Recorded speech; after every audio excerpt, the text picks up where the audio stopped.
la marche est un art de vivre, un mode de transport dominant. C'est le mode de transport réflexe, instantané.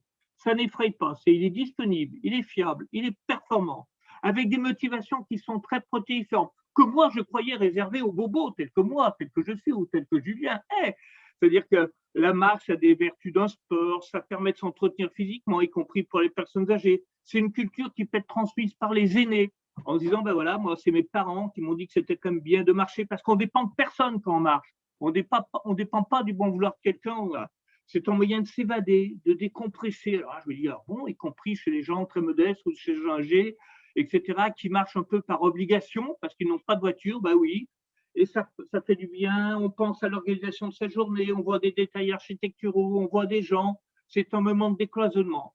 Donc c'est quand même étonnant de voir que, bah, pour moi ça m'a étonné, hein, de voir que, y compris à Cherbourg, à Chalon, à Alès, à Tarbes, à Nevers, dans des villes de taille moyenne, les gens qu'on a interrogés, qui étaient des gens qui n'avaient pas de voiture, qui avaient accès difficilement à la voiture, qui étaient âgés, plaçaient en fait la marche sur le haut du podium en disant, ben, la marche c'est normal. Donc après, on en a voulu savoir plus. Donc on a fait une enquête avec l'IFOP en 2019, hein, juste avant le confinement, sur 2000 personnes. Et en fait, on se rend compte qu'effectivement, ben, la marche, ça entre en résonance avec les aspirations individuelles. Alors, Sylvie Landriev ou Christophe Gay, hein, sur le forum du BOI, le savent bien, c'est-à-dire l'aspiration à la lenteur, se reconnecter à son environnement, mais à 70%, hein, découvrir l'histoire, le patrimoine de sa ville, marcher, c'est profiter des vitrines, des commerces, des paysages. C'est un désir d'expérience et de surprise aussi. Et puis, c'est l'aspiration à se reconnecter à soi, trouver du temps pour soi, pour réfléchir, pour se couper, etc. Ça participe bien sûr à la qualité de la vie, enfin, etc. Et donc, ça rentre en résonance, en tout cas, avec pas mal de choses et qu'on avait un peu laissé de côté, y compris ça permet de se reconnecter avec de la santé, de la forme, etc. Alors pourquoi un opérateur, ça c'est la question que m'a posée Julien, pourquoi un opérateur s'intéresse à la marche? Un opérateur de transport public, pourquoi s'intéresse-t-il à la marche? Alors il y a 6 raisons essentielles. La première, c'est d'abord, ça permet d'élargir les zones de chalandise des stations. C'est-à-dire que tout commence ou finit par de la marche. Alors, soit d'un côté, soit de l'autre, je peux avoir un vélo jusqu'à une station et ensuite prendre un transport public, ensuite finir à pied. Mais globalement, la marche, elle fait partie. C'est la première des intermodalités. On l'oublie toujours. On parle d'intermodalité, train, car, vélo et tout. Mais la marche, elle est systématique. C'est la première des intermodalités. Donc, tout ce qui va permettre de révéler les cheminements piétons, alors, puisque là, on ne doit pas parler d'aménagement, mais tout ce qui va permettre de traiter les cheminements piétons autour des arrêts, va permettre effectivement d'élargir assez naturellement les zones de chalandise des stations. C'est le premier point. Deuxième point, c'est qu'il y a beaucoup de déplacements de moins de 2 km, d'1,5 km en voiture qui se font en voiture. Et que s'il y avait des cheminements piétons bien conçus, s'ils étaient révélés, si on avait envie de les utiliser, etc., ben ça peut contribuer à diminuer la congestion automobile. Vous savez que 15% de voitures en moins, c'est la différence entre la congestion et la fluidité. Donc, ça permet d'éviter, pour les transports publics, de perdre du temps en irrégularité, de perdre du temps, je dirais, en temps de parcours, parce qu'on aura une circulation un peu plus fluide, parce que des gens, peut-être, abandonneraient leur voiture pour un trajet court pour utiliser le trajet piéton. Bien sûr, on ne peut pas oublier que la marche, ça contribue à faire vivre une ville. Une ville agréable, c'est une ville qui est plaisante et c'est une ville où il y a du monde qui se croise. Et quand on est piéton, ben bien évidemment, ça contribue à tranquilliser une ville, ça contribue à créer de la sécurité. Quand moi, j'attends le transport public à un moment où il n'y a pas beaucoup de monde, etc., ben, je vais être plus tranquillisé s'il y a des gens qui marchent autour de moi parce que naturellement, la marche sera devenue naturellement le mode de déplacement le plus naturel, le plus ambitieux. Et puis, bien sûr, l'alliance de la marche et du transport public, c'est ce qui va permettre de mixer les expériences. C'est-à-dire que globalement, ben voilà, je prends le bus ou le tramway pour 5 stations, et puis après, à la limite, hop, juste avant le centre-ville, ben je descends, et puis je finis parce que je traverse la Garonne, je traverse le Rhône à pied, ou je traverse une partie du centre de Strasbourg à pied, parce que c'est joli, et puis je continue après. Et puis dans l'autre sens, je fais autrement. Et puis le lendemain, je vais peut-être aller chercher une routine qui se trouve à 1 kilomètre, mais qui va changer mon environnement. Donc, en fait, il faut qu'on arrive pour des fleximobiles, dire des gens qui ne sont pas forcément entièrement favorables au transport public, mais en combinant ça, c'est-à-dire en combinant la marche et le transport public, on peut se créer des tas d'itinéraires différents au cours de sa semaine, au cours de son mois, et donc, bien sûr, avoir des expériences intéressantes. Puis, il y a 2 points qui sont liés là à la pandémie, c'est que ça permet de désaturer les tronçons les plus chargés. Dire qu'il faut quand même bien se rendre compte qu'à Strasbourg, comme à Bordeaux, ou comme sur certaines lignes de tramway de Lyon, vous avez quand même 30% du trafic qui est consacré pour faire 1, 2 ou 3 stations. Pourquoi? Parce que des gens ne savent pas ou ne comprennent pas. Je sais que Stéphane est là, je crois, pour en parler après, mais globalement, comment on va révéler les possibilités de ne pas faire correspondance quand on n'a qu'une station ou 2 stations à faire, mais comment on termine naturellement à pied sur un parcours. Et puis, donc ça, c'est vraiment lié à la pandémie parce qu'on a besoin d'avoir moins de monde et ça va durer dans les transports publics, hein, d'avoir moins de monde sur certaines sections. Et puis, il y a autre chose qu'on a oublié, c'est que la marche aussi, je sais que la FFR doit être là, mais c'est aussi le besoin de se reconnecter avec son patrimoine naturel autour des métropoles. Et là, n'oublions pas qu'il y a beaucoup de citadins qui ont souffert pendant cette crise et qui continuent à en souffrir de cette manque de possibilités d'aller à l'extérieur. Certains ont redécouvert le patrimoine naturel qui n'est pas classé UNESCO, mais qui se trouve autour des villes.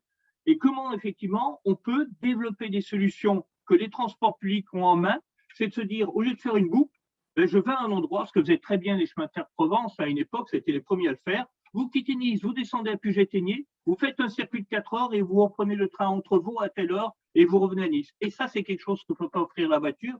Et ça, c'est renforcé par la pandémie. Donc, tout ça, ça me paraît important. C'est pourquoi un opérateur de transport public peut s'intéresser à la marche. Alors ensuite, ben, l'objectif, puisque l'on est sur l'information, c'est comment on va révéler, sachant que pour beaucoup de gens, la ville, c'est une terra incognita. Les territoires, pour beaucoup de gens, c'est compliqué. Alors déjà, l'organisation d'un réseau de transport, c'est compliqué, mais comprendre un territoire qui bouge sans arrêt, avec là, comment je comprends, comment je révèle, comment je me l'approprie, comment je me rends compte que tout compte fait, c'est vachement agréable de faire ça à pied. Il faut fluidifier, il faut éviter les pièges, il faut réassurer, il faut donner les bons plans. Alors bien sûr, on pense toujours comment on indique tout ce qui est déclivité, les escaliers, le positionnement des passages piétons dans tout un tas de zones. Là, si Olivier est là, il le sait bien, dans tout un tas de zones commerciales ou d'activités. On ne sait pas quand on descend du bus au tramway, j'ai intérêt à aller à gauche ou à droite. À gauche, je vais peut-être pas trouver de passage piéton, alors 600 mètres pour traverser la 4 voies, et si je vais à droite, il est peut-être dans 100 mètres. Mais ça, c'est jamais indiqué. La largeur des trottoirs avec lesquels je peux me promener sans problème avec un enfant ou en amoureux ou parce que je tiens la main à quelqu'un qui est fragile. Comment les largeurs des trottoirs, les alignements commerciaux, c'est agréable. On est capable d'indiquer les numéros de rue sur les plans de quartier, les plans de situation, mais on n'a pas les bancs, on n'a pas les toilettes publiques, on n'a pas toujours les arbres, ce qui va donner de la végétalisation et des éléments d'agrément ou les largeurs des trottoirs. Donc tout ça, c'est quand même des éléments importants. La réassurance aussi, hein, je vous l'ai dit pour les passages piétons et les feux, mais par exemple, c'est aussi, ben oui, cette voie sans issue, vous pouvez la prendre en tant que piéton, parce que cette signalisation routière, elle a été faite pour les automobilistes.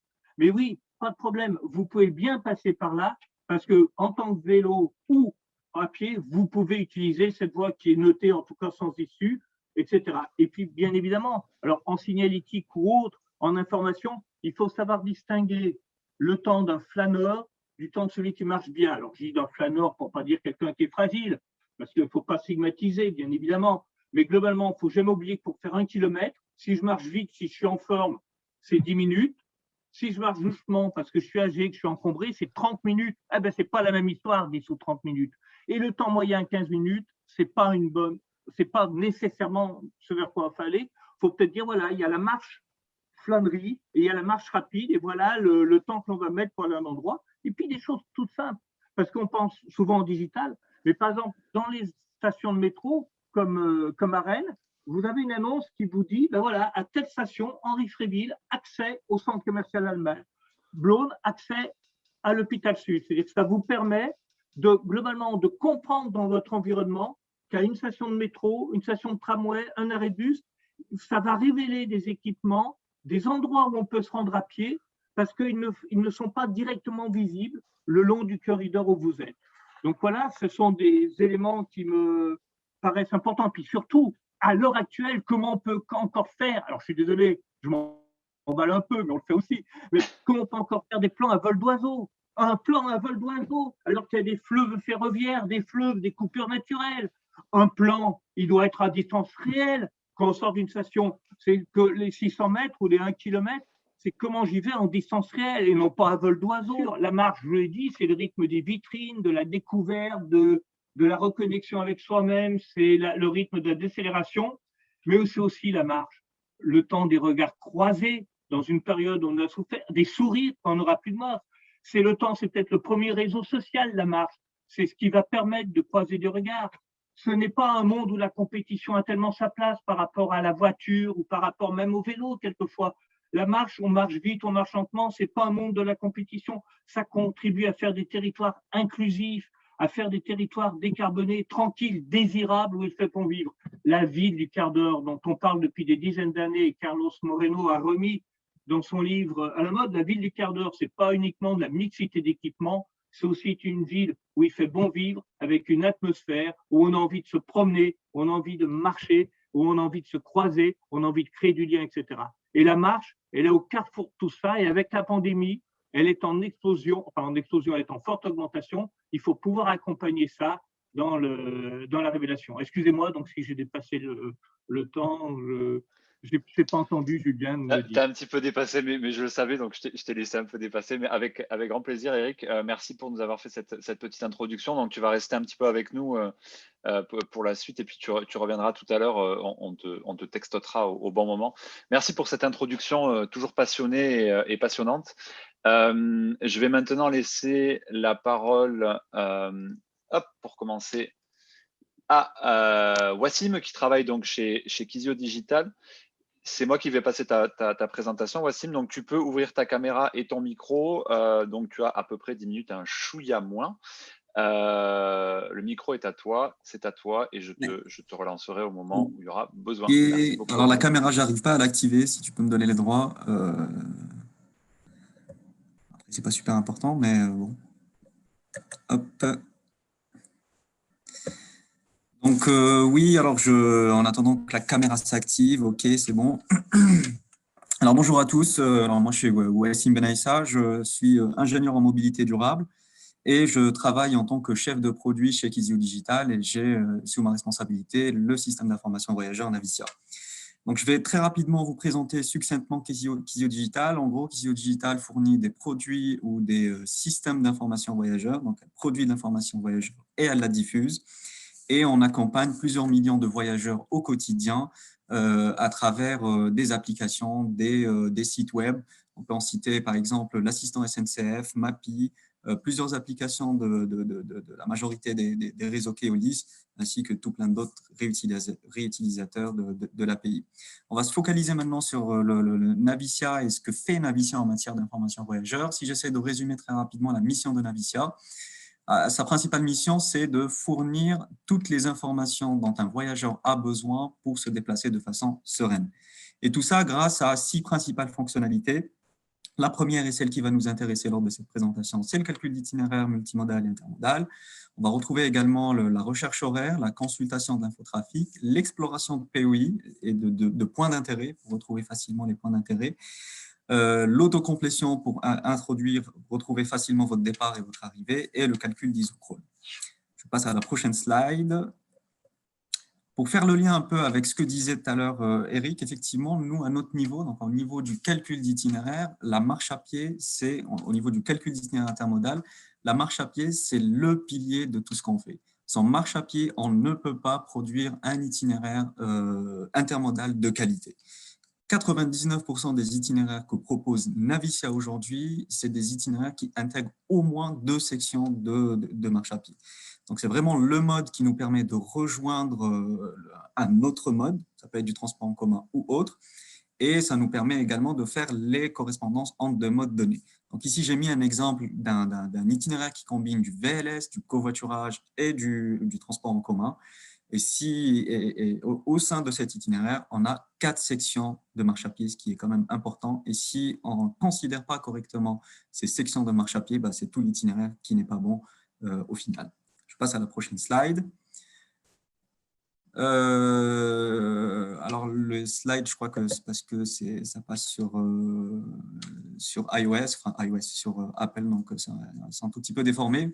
Alors, on va essayer de voir un petit peu l'histoire de comment la marche à pied a été intégrée dans Navicia. Au tout début, en 2004, lorsqu'on n'avait pas beaucoup de données, on estimait les distances en marche à pied à travers ce qu'on appelle la distance de Manhattan. Donc, on prend la distance à vol d'oiseau et puis après, on la multiplie par racine de 2, ce qui nous permet d'avoir une estimation du temps de trajet et de la distance.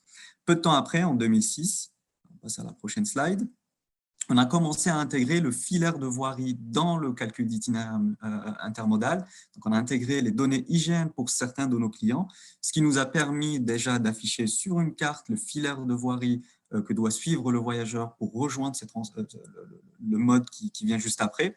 Et ça nous permettait également d'avoir une meilleure estimation du temps de trajet.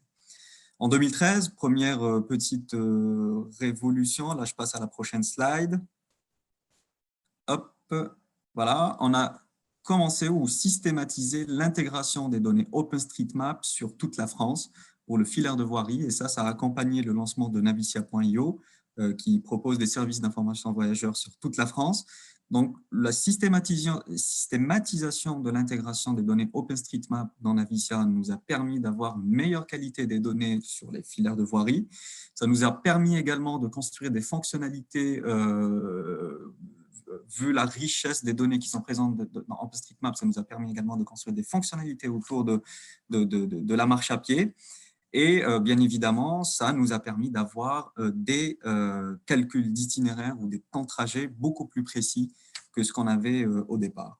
En 2020, deuxième révolution, c'est le lancement de Navicia Intermob. Donc, c'est la capacité de Navicia à aller intégrer des calculateurs externes pour des modes autres que le transport, pour tous les modes autres que le transport en commun. Donc, ça, c'est un peu notre vision agnostique de tout ce qui se passe autour du transport en commun. Donc, on va avoir la possibilité d'intégrer des calculateurs. Par exemple, pour la voiture, ça va être IR. Pour le vélo, on peut imaginer GeoVélo ou autre. Et pour la marche à pied en particulier, on peut imaginer des calculateurs qui sont spécialisés, par exemple, pour un profil donné ou des calculateurs qui nous offrent une qualité ou un calcul d'itinéraire beaucoup plus abouti que nous, ce qu'on faisait en interne, vu que notre principale expertise, elle est autour du transport en commun. Donc, ce qui fait que ça nous a permis, par exemple, d'intégrer le calculateur Valhalla, qui est un calculateur open source spécialisé dans les modes du premier et dernier kilomètre. Et c'est ce qui, on le verra par la suite, ce que nous permet de faire Valhalla.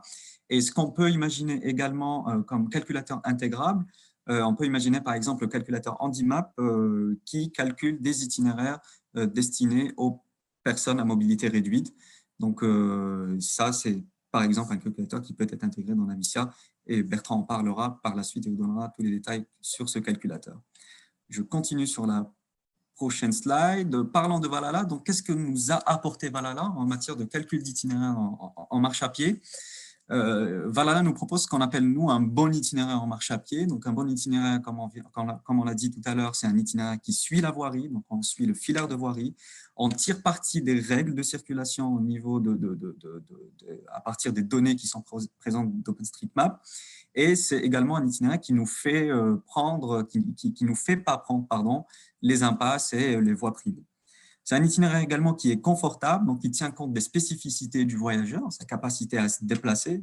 Eric parlait tout à l'heure des zones de chalandise. Donc, les zones de chalandise, c'est pas tout le monde qui a la possibilité de marcher tant de kilomètres. Donc, le calculateur tient compte de ces spécificités, à la fois sur les zones de chalandise, mais aussi sur les vitesses, et nous fait également éviter, lorsque c'est possible, les fortes pentes pour les personnes qui ne souhaitent pas les prendre et les escaliers. Lorsque c'est possible, bien évidemment.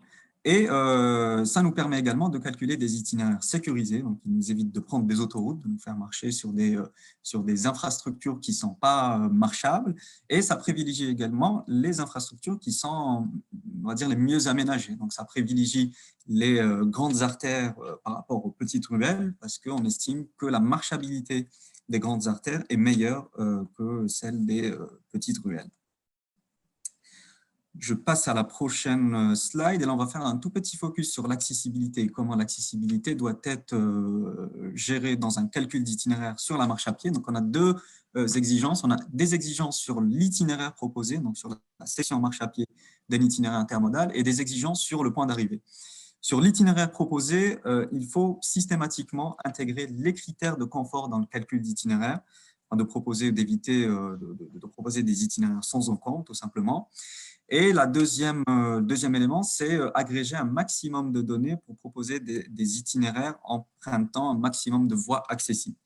Donc ici, on a mis une capture d'écran de ce que propose le calculateur HandyMap et le calculateur HandyMap va nous indiquer tout ce qu'il faut ou tous les éléments qui sont relatifs à l'accessibilité dans un itinéraire. Ici, par exemple, on voit les passages piétons qui sont mis en avant par rapport à ce qui se fait sur le trottoir.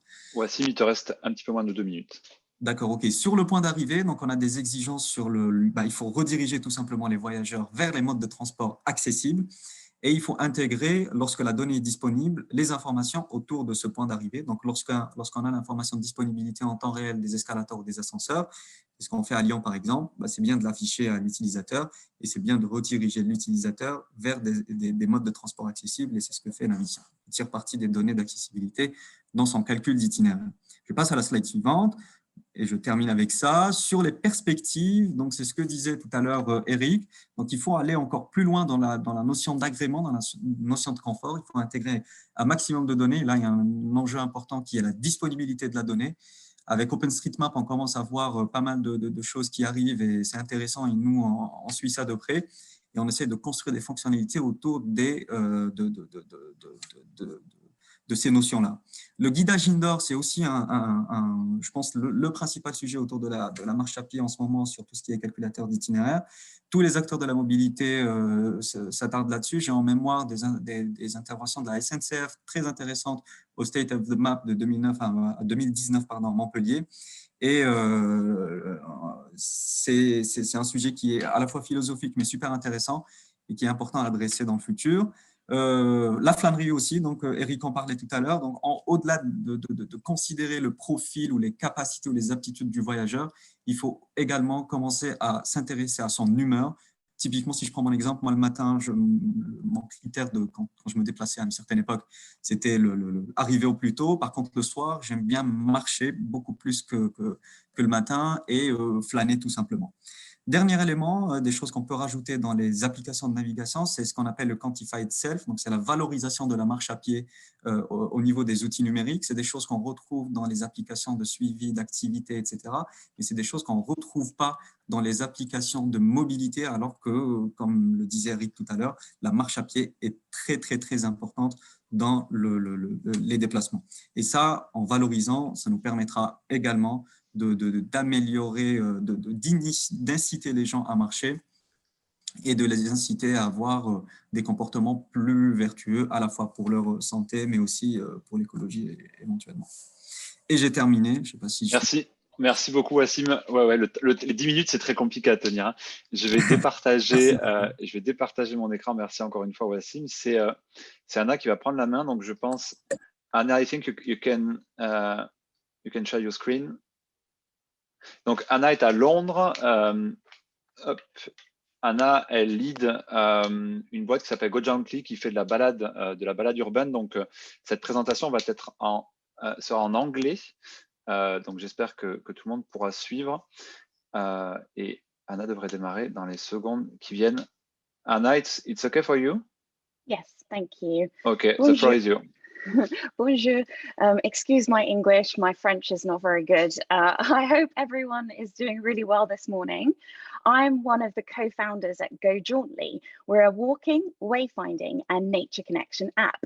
Our vision is for wherever you are in the world to be able to open up the app and find nature-filled walking routes within a 2-mile radius. My background is in digital product and service design. I run a service design agency and was operations director at an award-winning design studio where I work with the likes of Google, Xbox, and Nike. Go Jauntly was really born out of a frustration of not being able to find good places to walk, being chained to our desks all day and wanting to spend some time outdoors connecting with nature and the natural world.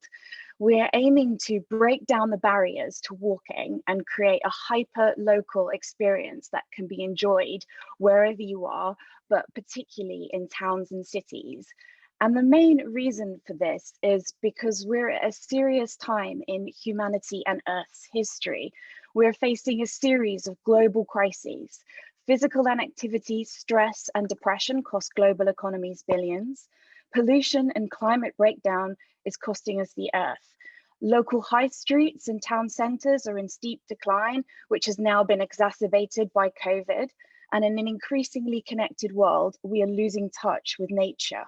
Walking is actually one of the easiest ways to combat some of these crises, but not enough was being done to attract new audiences to this pastime.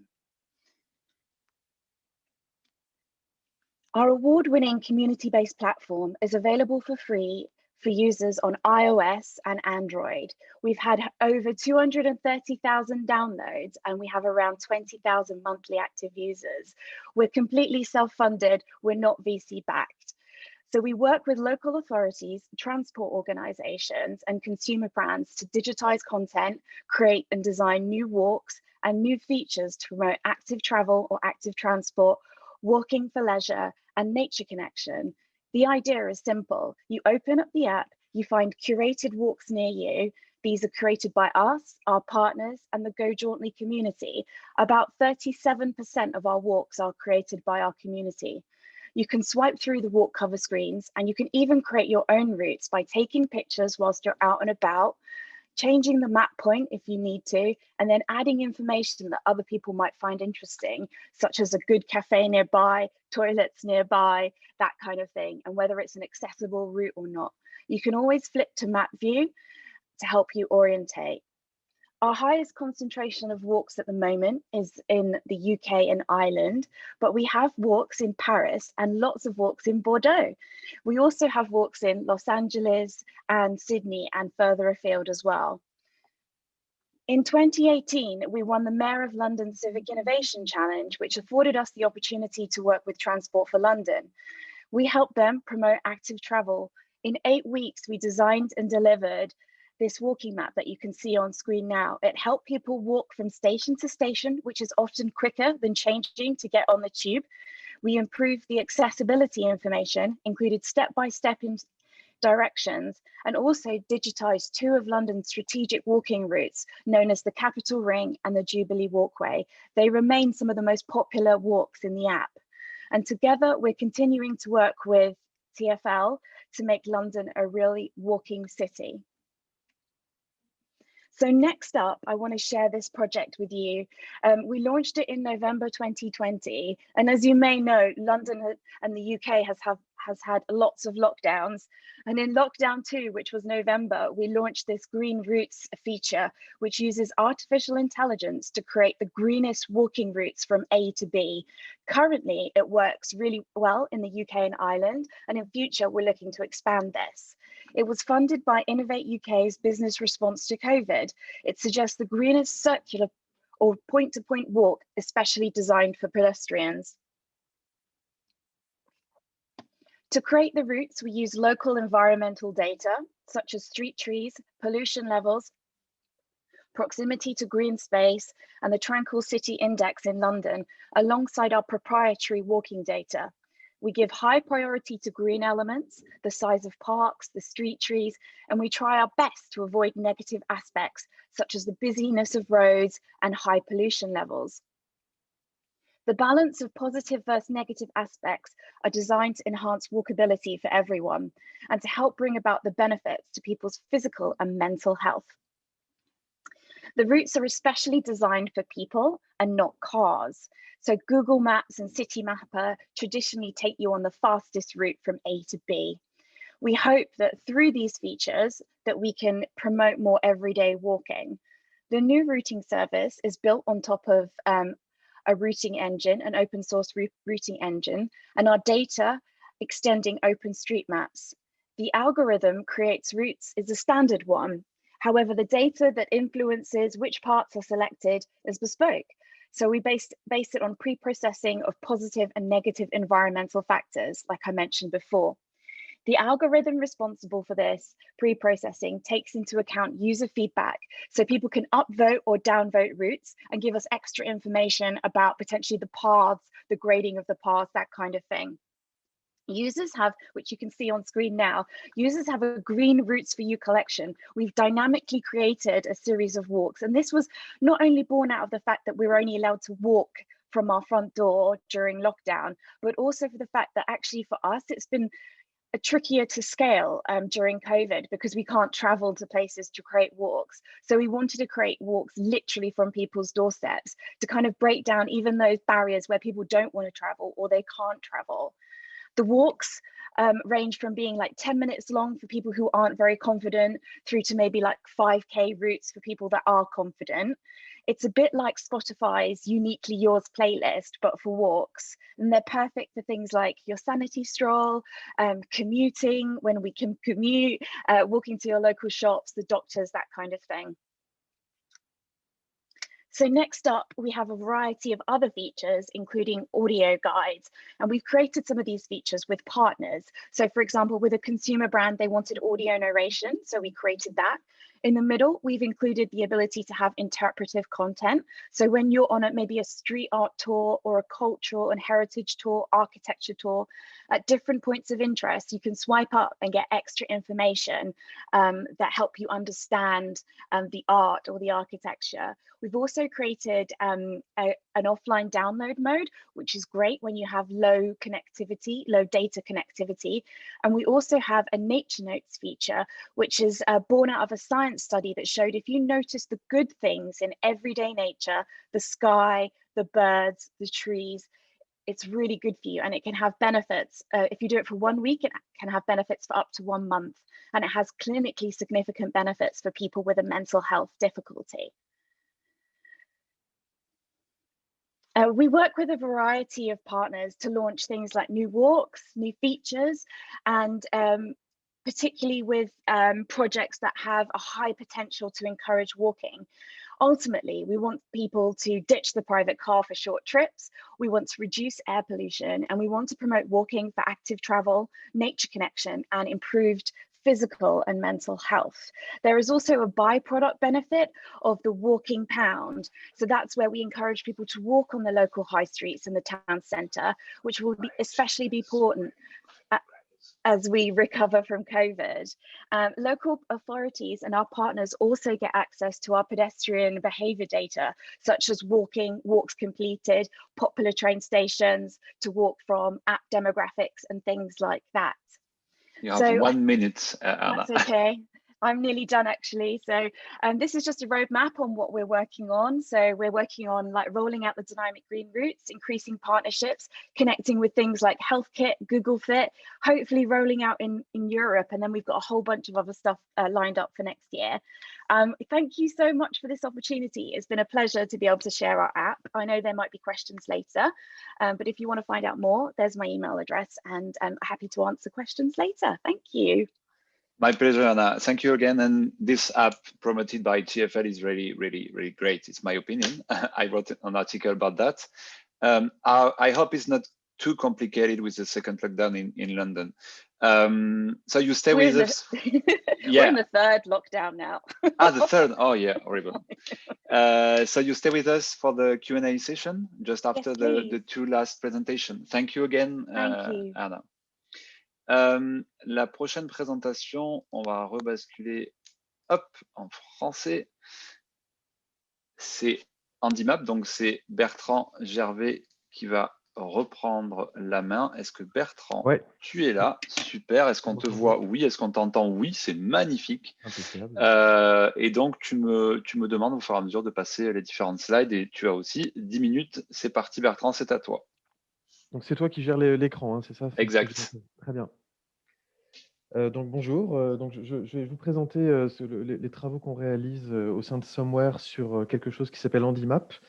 Handimap, c'est quelque chose que j'ai créé il y a 10 ans et que j'ai incorporé à ma société Somewhere depuis 2 ans désormais, dans le but de fournir des solutions autour de l'accessibilité et plus généralement de la marche à pied. Alors, on s'inscrit dans un contexte, hein, je vais essayer d'être assez synthétique, hein, parce qu'on en parle déjà depuis tout à l'heure. Hein. La marche à pied aujourd'hui, c'est le deuxième mode de transport en France. Hein. Dans des villes comme Paris, c'est plus de la moitié des déplacements qui se font à pied. Et la marche à pied, c'est un vecteur, un indicateur de bien-être, de qualité de vie. Hein. Être capable de marcher sur son territoire, hein, que ce soit autour de chez soi ou autour de notre lieu de travail. Ce sont des indicateurs forts de qualité de vie. Et pourtant, depuis 10 ans, hein, depuis 10 ans que j'ai créé Handimap, la situation a peu évolué. C'est un mode de déplacement qui a été délaissé des politiques publiques, qui a été délaissé des modèles de trafic et de l'information voyageur. Aujourd'hui, quand on utilise un calculateur d'itinéraire, on utilise toujours de la donnée routière, donc de la donnée qui a été produite généralement par des instituts comme l'IGN, la communauté OpenStreetMap ou les fournisseurs de données pour les GPS. Donc, c'est une donnée qui va qualifier l'axe central des routes et en aucun cas là où se déplace réellement un piéton, c'est-à-dire les trottoirs, les passages piétons, les chemins. Je te laisse passer. Voilà. Donc, au départ, Handimap, hein, c'est l'idée de fournir une cartographie des cheminements sur un territoire et de leur accessibilité sur la base du constat que obtenir l'itinéraire le plus adapté à sa mobilité, c'est une nécessité pour une personne qui découvre un territoire, un quartier, et qui plus est quand elle est handicapée.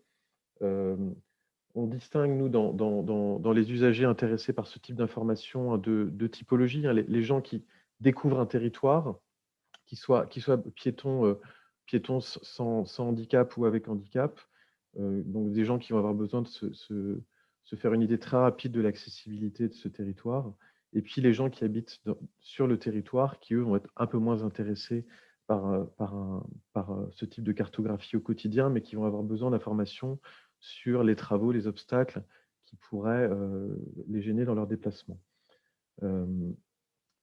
Pour rappel, hein, il y a une loi qui s'appelle la LOM, loi d'orientation des mobilités, qui va imposer à toutes les grandes villes de France, en premier lieu les métropoles, la cartographie de l'accessibilité à 200 mètres de tous les arrêts prioritaires de leur réseau. Donc, les arrêts prioritaires sur une métropole, c'est une grande majorité des arrêts.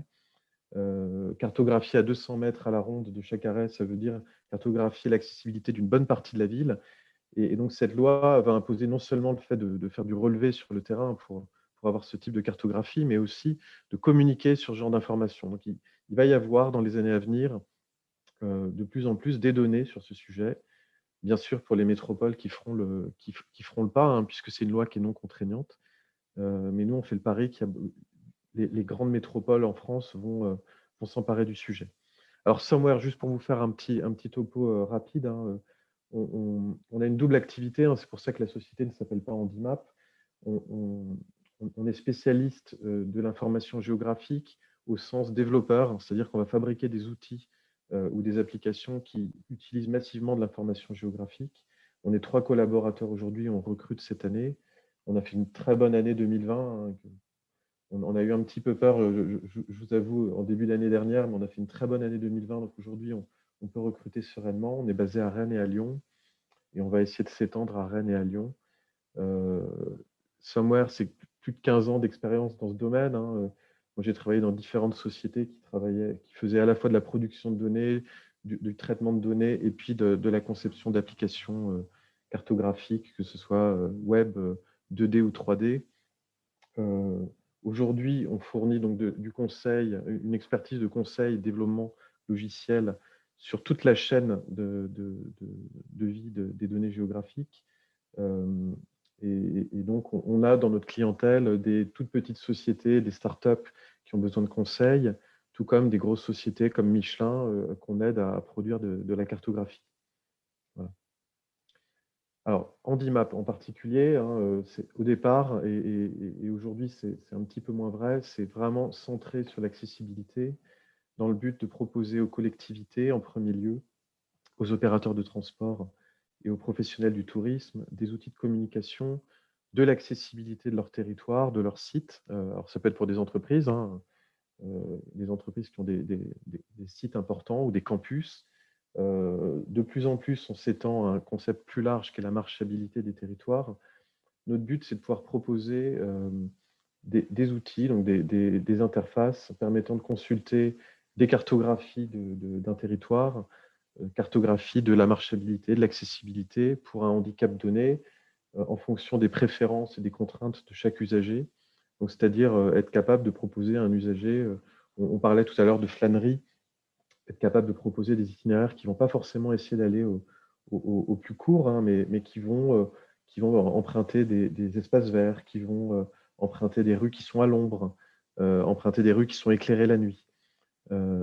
Limiter les pentes sur un parcours. Voilà, c'est ce genre de choses qu'on fait. Et aujourd'hui, on le vend sous la forme d'un panel de composants, hein, à la fois une API de calcul d'itinéraire piéton qui va pouvoir être intégrée sur un site web ou une appli mobile, une API de diffusion de cartographie, et puis, alors, ces cartographies, hein, qu'est-ce que c'est? Évidemment, c'est la voirie, hein, la marchabilité et l'accessibilité de la voirie, mais c'est aussi la localisation des établissements, des commerces, tout ce qui est équipement culturel et sportif, et puis le mobilier urbain qui va être utile en particulier pour certains handicaps, hein, les carrefours à feu sonore, les bandes podotactiles, par exemple. Et puis pour alimenter ces API, on a aussi un composant qui est une chaîne de traitement et de croisement de données qui va permettre par exemple, d'exploiter des données qui auront été relevées sur le terrain, les croiser avec d'autres données qui sont disponibles au sein d'une collectivité. Et ce qui est important pour nous, c'est de travailler sur la notion de mise à jour. En particulier, toutes les métropoles de France ont fait, il y a 5 à 10 ans, l'acquisition de jeux de données qu'on appelle des PAV, un plan d'aménagement de la voirie, des espaces publics, données qu'elles devaient acquérir, hein, dans le cadre d'une loi qui s'appelait la loi 2005. Et toutes les métropoles de France ont donc fait un relevé assez extensif de leur accessibilité et n'ont jamais exploité ces jeux de données, en fait, ou très peu exploité ces jeux de données qui aujourd'hui sont tous obsolètes, n'ont jamais été mis à jour. Donc il y a un vrai sujet, hein, autour de l'information voyageur pour le piéton, et en particulier sur l'accessibilité, autour de la mise à jour. Un territoire, si on fait un relevé sur le terrain aujourd'hui, demain cette donnée-là sera certainement obsolète parce qu'il y a eu des travaux, parce qu'il y a une voiture qui s'est garée sur le trottoir. C'est une information qui est très sensible en termes de fraîcheur. Alors, je te fais le ding-ding des 2 minutes, Bertrand. Ça va vite. Hein. Ouais. Donc, ce qu'on fait, hein, c'est vraiment du calcul d'itinéraire accessible, avec en premier lieu de la prise en compte de la mobilité piétonne, tout ce qui va être trottoir, passage piéton, les places, les chemins, des notions de marchabilité, hein, comme les pentes, les travaux, les obstacles, je vous disais, les espaces verts. Et puis, une fois qu'on a des informations sur la mobilité piétonne, on va agréger de l'information sur l'accessibilité, les largeurs de trottoirs, le dévers des trottoirs, les natures de revêtement, la localisation des trottoirs surbaissés, les différents aménagements et le mobilier urbain. Notre spécificité, c'est de travailler avec différents niveaux de qualité pour être capable d'avoir des données de très bonne qualité sur certaines zones et moins bonnes ailleurs, en fonction des moyens d'un territoire en la matière et des données dont il dispose. Je te laisse passer. Voilà à quoi ça ressemble. Donc là, à gauche, vous voyez un itinéraire piéton avec une colorimétrie en fonction de l'accessibilité du parcours. On essaie de trouver l'itinéraire le plus accessible, hein. Donc, ce n'est pas toujours possible. Donc là, on voit qu'il y a des portions en orange qui ont des problèmes. Donc, on a une feuille de route à côté qui s'affiche, qui va donner des infos à l'usager sur les éventuels défauts du parcours. Je te laisse passer. Voilà. Et en pratique, donc, on collabore avec chaque territoire, hein, pour exploiter les données qui vont être pertinentes, hein, pour cartographier la mobilité piétonne et l'accessibilité. Ensuite, on fait un travail de mise au point des jeux de données via des workflows automatiques avec une notion de mise à jour forte, une mise en place d'API qui vont permettre de diffuser des données dans un site web ou une appli mobile. C'est important pour nous, hein, de ne pas fournir une application Handimap, mais plutôt de s'intégrer dans la stratégie de communication de chaque client, de chaque territoire.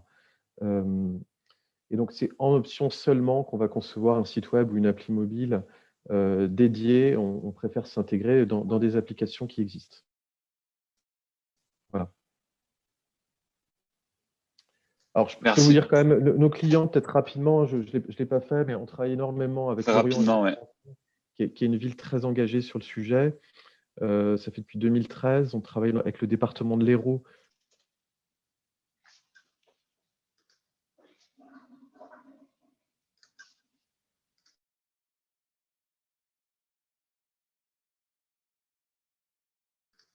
Ah, on n'entend plus Bertrand. Alors, est-ce qu'il n'y a que moi qui n'entends plus Bertrand? Bertrand, est-ce que tu entends Bertrand? On ne l'entend plus, effectivement. Moi, je ne l'entends plus. Il me semblait bien. Ouais, il y a eu un souci. Donc, il va nous rejoindre. On va rebasculer sur l'autre. Il nous rejoint. Bertrand, on t'a perdu. Ouais, désolé. Mon PC décide de redémarrer en pleine présentation. C'est super. C'est pas mal. Je te laisse encore 20 secondes, du coup, parce qu'il faut qu'on enchaîne juste après. Ouais, donc on travaille, comme je vous disais, avec Lorient Agglomération depuis 2016. On a des travaux assez importants là, dans les 2 ans à venir avec Lorient. Ça fera l'objet de communication assez intéressante sur le sujet. On travaille beaucoup avec Rennes aussi. Hein. Handimap, je l'ai créé à Rennes. Et puis, comme je vous disais, avec le département de l'Hérault, sur des lieux qui sont labellisés tourisme accessible, tourisme et handicap. Ça, c'est vraiment un volet fort. Hein. Les touristes sont des gens qui ont énormément besoin d'informations sur l'accessibilité, les parcours possibles au sein d'un territoire. Les personnes handicapées aujourd'hui sont extrêmement limitées par le peu d'informations qu'il y a en la matière. Merci Bertrand pour cette présentation. Pour rester dans le timing, donc il y aura une session de questions tout à l'heure et donc vous pourrez poser toutes vos questions à Bertrand sur ce produit particulier. Je vais passer directement la parole à Stéphane Malek. Alors Stéphane, est-ce que tu peux ouvrir ton micro et ta caméra? Bonjour. Je pense que c'est fait, c'est génial, parfait. Je te laisse le micro tout de suite pour 10 minutes, gros max, et puis après de toute façon on enchaînera avec les questions, donc ça laissera un peu de marge. Ok. Bonjour à toutes et à tous. On va rester dans le même thème en changeant peut-être un tout petit peu d'univers physique, on va dire. Je m'appelle Stéphane Malek. Moi, je suis urbaniste. J'ai une petite agence qui s'appelle Monono. Et je suis toujours assez surpris, agréablement surpris, mais quand même surpris d'être sollicité pour présenter ce premier projet qui est presque un projet de fin d'études, en fait. Hein.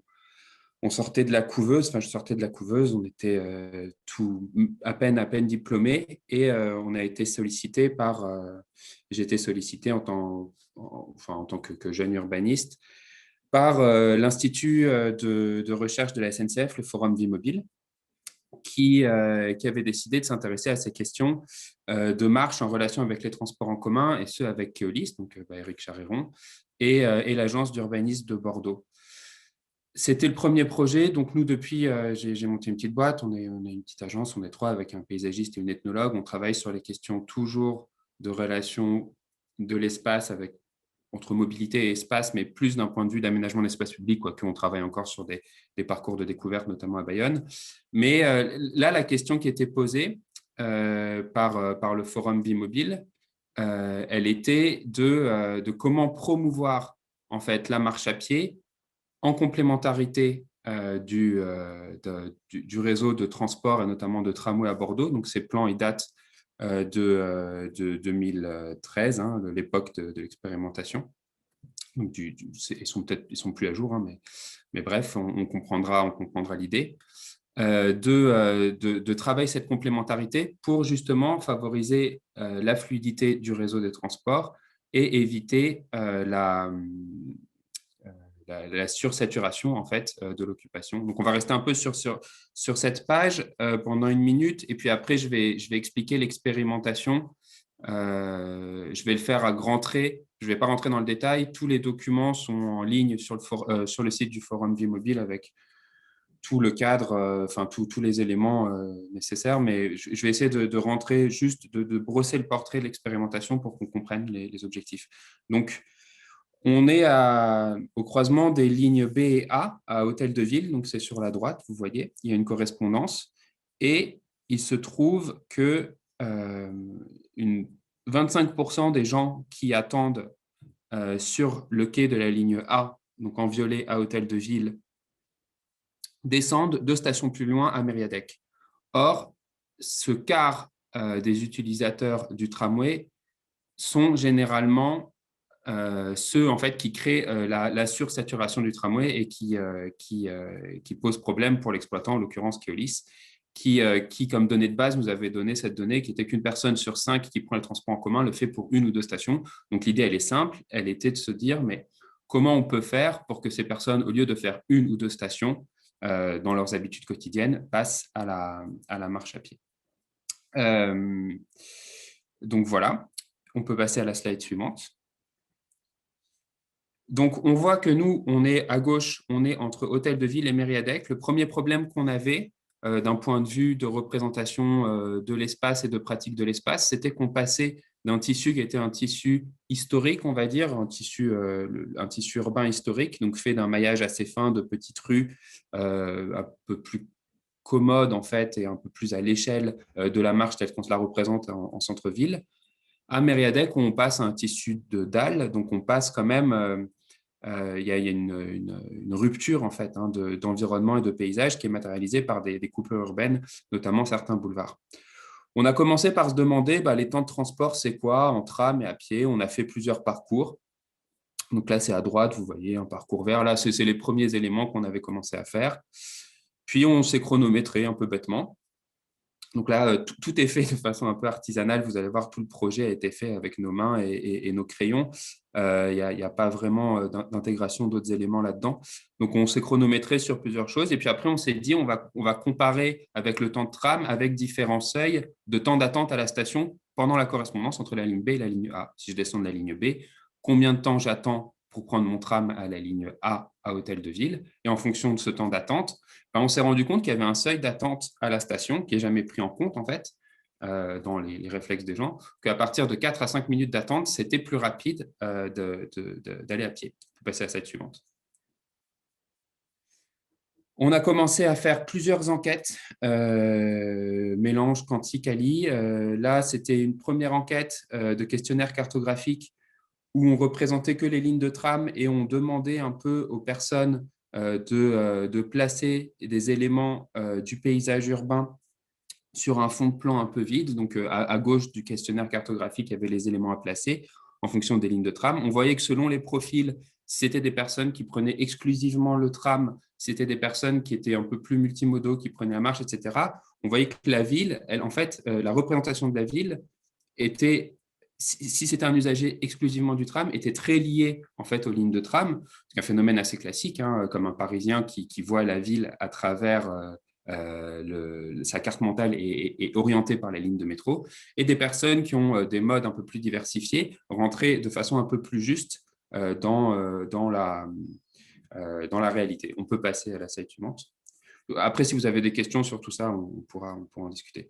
En parallèle à une première série de questionnaires qui travaillaient pas tant sur la représentation de l'espace, mais sur les choix des modes de déplacement. Pour aller au plus vite, donc on essayait de comprendre en fait qu'est-ce qui pourrait passer, qu'est-ce qui pourrait faire la bascule vers la marche à pied. Sachant que nous encore, on était encore une fois on était étudiants. On avait aussi, pareil, pas mal d'idées pour nous, le moment de bascule, c'était le plaisir et la flânerie. On s'est rendu compte que le principal élément qui pouvait enchaîner une bascule, c'était l'efficacité de la marche à pied, donc en termes de temps. Et puis la question du confort cognitif. Donc, en fait, on s'est rendu compte que les personnes se sentaient vite en insécurité, notamment du fait du changement des coupures urbaines et du changement de tissu urbain, alors que dans un tram, on est là, on rentre, on entend une voix qui nous dit « vous descendez de cette station », c'est un peu, c'est facile. Donc, il y avait ces questions-là de choix modaux qui ont été révélés par ces questionnaires. On peut passer à la slide suivante.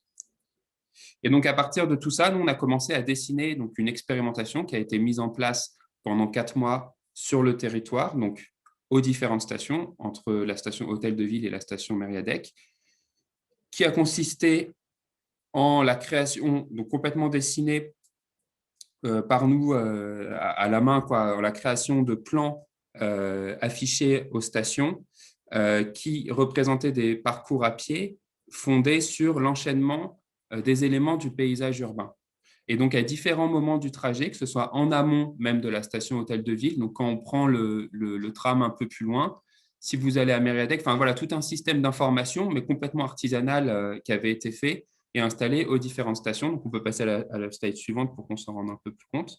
Donc, voilà, ça, c'était la mise en place de l'expérimentation. Donc, des grands plans qui représentaient différents trajets en fonction ou de l'efficacité de la marche, donc le plus rapide, ou du plaisir, donc notamment qui passait par le jardin de la dalle de Mériadeck, et des petits plans, des dépliants qui montraient que ces parcours pouvaient s'orienter par l'enchaînement des repères paysagers. Donc, en fait, si je suis là, comment je sais que je continue? Donc, je vois l'hôtel de ville. Ensuite, là, je vois au bout de la rue un élément paysager qui guide mon chemin. Et donc, l'idée, c'était de construire la carte mentale des usagers en proposant une représentation du territoire qui leur permette en fait d'être autonomes et libres dans l'appréciation de leur chemin. Donc, il y a un déclencheur qui est le temps de parcours et après une représentation de l'espace qui leur permet, eux, d'être libres. Et donc, avec aussi en dessous, là, vous voyez en bas à droite, en dessous des temps d'attente, à partir de 4 minutes d'attente, vous y serez plus rapidement en marchant. Donc, essayez de jouer sur ces différents éléments. Slide suivante. À partir de là, il y a une évaluation qui a été faite. Il te reste un petit peu plus d'une minute. Ouais, c'est la dernière. Une évaluation d'expérimentation qui a duré de septembre à décembre 2014. Oui, ouais, c'est loin maintenant, mais je pense oui, c'est 2014. Donc là, on s'est fait aider, c'est 14 000 questionnaires avant, pendant, après. Donc, je ne vais pas détailler tous les chiffres, mais tout ça, l'élément principal, c'est de se dire qu'on a touché le cœur de cible. Donc, un voyageur sur 5 qui a expérimenté les cheminements, c'est-à-dire qui est descendu, qui a changé de trajet pour… donc, un voyageur sur 5 ciblé, hein, donc, parmi les voyageurs qui faisaient hôtel de ville Mériadeck, qui ont changé de mode de transport.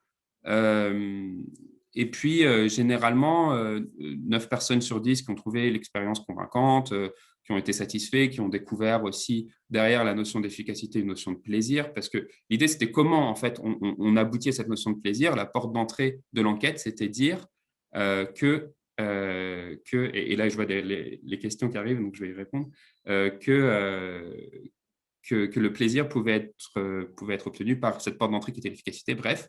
Et pour répondre à la question qui vient d'être posée et ce qui est en bas, c'est que du coup, après, en fait, on s'est vite rendu compte que sur le temps de l'expérimentation, les 4 ou 5 mois ou 4 mois d'expérimentation, la part de ceux qui ont fait la correspondance à l'hôtel de ville est revenue au niveau initial. Donc, les comportements ne se sont pas pérennisés. Ce qui montre donc 2 enseignements. 1, ça a marché, donc c'est assez positif. Et 2, en fait, c'est quand même beaucoup plus complexe que ça de travailler sur des comportements qui sont ancrés sur des habitudes de marche et qu'effectivement, ça nécessite un travail au long cours. Donc, en fait, la pérennisation, c'est pas, on ne peut pas tout faire avec une expérimentation, mais une expérimentation quand même ouvre la voie à pas mal de perspectives. Voilà. Merci beaucoup Stéphane, moi pour l'avoir testé aussi à l'époque, où j'étais moi aussi très jeune. J'avais trouvé ça super intéressant, donc j'étais ravi de pouvoir te faire intervenir sur ce sujet, sur ce sujet aujourd'hui. On se garde une quinzaine de minutes à peu près pour les questions. Donc n'hésitez pas à les poser sur la chat box et ensuite on va essayer d'en prendre à l'oral et d'activer les micros de tout le monde. Bertrand, il va m'aider à faire ça aussi en co-animateur. N'hésitez pas surtout à poser des questions sur les 4 sujets qui ont été présentés aujourd'hui. Donc je le rappelle, le premier c'était Wassine qui nous a parlé de ce que fait Kizio sur le calcul d'itinéraire en intégrant la marche à pied. Anna nous a parlé de GoJauntly, l'application de balade donc pour flâner en plus à Londres. Bertrand nous a parlé de la logique de l'accessibilité. Et ensuite, Stéphane nous a montré comment on pouvait utiliser la marche à pied pour désaturer les modes de transport, notamment les modes de transport collectif. Georges Amar a une question. Donc, Georges, je vais t'ouvrir le micro. Je suis ravi de te voir. Et normalement, ta vidéo est ouverte, ton micro est ouvert. Et je t'écoute, je pense. Bonjour. Parfait. Bonjour. Bonjour, Georges. Bonjour Julien, bonjour. Est-ce que tu peux te présenter très rapidement et puis dire à qui tu poses la question? Bonjour à tous. Je m'appelle Georges Amar, donc moi je suis un prospectiviste de la mobilité et dans mon passé, pas si lointain mais déjà, j'ai été directeur de la prospective et de l'innovation à la RATP. Voilà, donc j'ai une longue carrière dans tous ces sujets-là et la question de la marche m'a intéressé depuis très longtemps. Voilà, je suis presque un initiateur de pas mal de recherches, notamment sur ces sujets-là. Alors, j'aurais des questions sur, c'est pas seulement des questions et des remarques, parce que comme je connais bien le sujet, mais disons un esprit de questions qui se pose à plusieurs. D'abord, je remarque qu'une bonne partie des offres de services qui ont été présentées ou des propositions d'amélioration portent beaucoup, et c'est tout à fait normal, sur les questions d'information, au sens large, hein, information, cartographie, etc. C'est très, très important.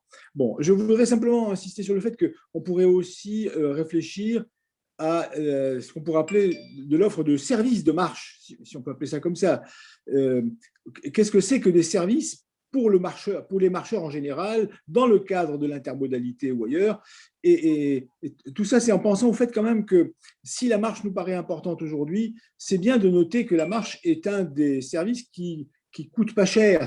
Ça coûte pas très cher la marche, comparé à beaucoup d'autres infrastructures ou services de mobilité, automobile ou autres, ou transport en commun.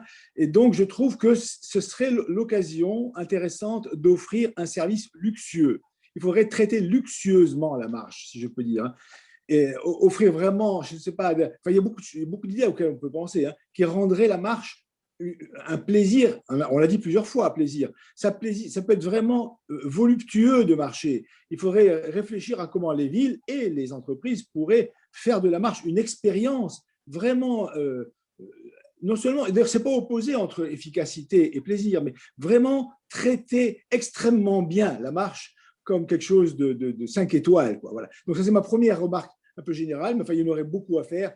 Mais en tout cas, premièrement, je dois dire que je suis vraiment très, très heureux d'avoir entendu tout ce que j'ai entendu. On a fait beaucoup de progrès quand même, hein. Il y a eu beaucoup de progrès sur la marche. Et tout ce qui a été dit montre que la prise de conscience est réelle, que la connaissance a beaucoup progressé et que beaucoup d'acteurs sont désormais assez disposés à prendre très au sérieux la marche, qui en effet n'a pas été fait du tout pendant des décennies. Merci Georges pour ces quelques remarques et en même temps questionnement ou étonnement. N'hésitez pas les autres à lever la main. Il y a une fonction pour ça qui est très simple, c'est ce qu'a fait Georges juste à l'instant, à lever la main pour qu'on puisse prendre vos questions. Je ne doute pas qu'il y en ait plein d'autres. Donc, on a encore une bonne dizaine de minutes, donc je doute qu'il n'y ait pas de questions. J'en vois passer sur la chatbox. Eric est toujours là, je viens de voir sa vidéo qui s'est réouverte. Donc, si et Eric, si tu veux intervenir, tu peux aussi. Je suis en train de regarder. Pour l'instant, on a des questions qui sont plutôt sur la chatbox. Merci pour ces présentations. Est-ce que le budget assurance santé ne serait pas l'origine d'une bascule? Gabriel, peut-être nous poser cette question à l'oral? Ah, oui. Le voilà. Salut Gabriel. Bonjour. Salut. Merci pour effectivement l'organisation de tout ça. Oui, mon point, c'est un peu dans les jeux d'acteurs.